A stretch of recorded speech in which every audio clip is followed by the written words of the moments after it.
ஆச்சி பாதாம் ட்ரிங்க். ஆச்சி பாதாம் ட்ரிங்க் ஒன்னு வாங்கினா ஒன்னு ஃப்ரீ.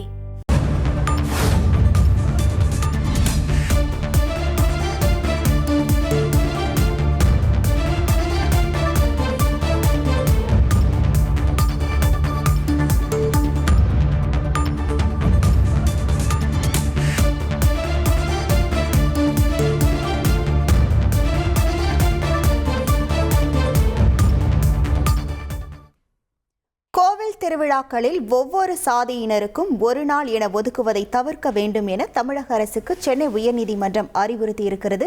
இது தொடர்பான முழு விவரங்களோடு இணைகிறார் நமது செய்தியாளர் சுரேஷ். வணக்கம் சுரேஷ், எந்த வழக்கின் அடிப்படையில் இந்த அறிவுறுத்தல் வழங்கப்பட்டிருக்கிறது? முழு விவரங்கள். வணக்கம். அதாவது நாமக்கல் மாவட்டத்தில் உள்ள புதுப்பேட்டை எனும் கிராமத்தில் உள்ள துலுக்க சூடாமணி அம்மன் கோவில் தேர் திருவிழா நடத்துவதற்கு ஆதி திராவிட சமுதாயம் அனுமதி வழங்க வேண்டும் என்ற கோரிக்கையுடன் பெரியசாமி என்பவர் உயர்நீதிமன்றத்தில் வழக்கு தாக்கல் செய்திருந்தார். இந்த வழக்கு நீதிபதி பரத் சக்கரவர்த்தி முன்பு விசாரணை கண்டபோது இந்த விழா அழைப்புதல்களிலும் சாதி பெயர்கள் இடம்பெற்றுள்ளதாக தெரிவிக்கப்பட்டது.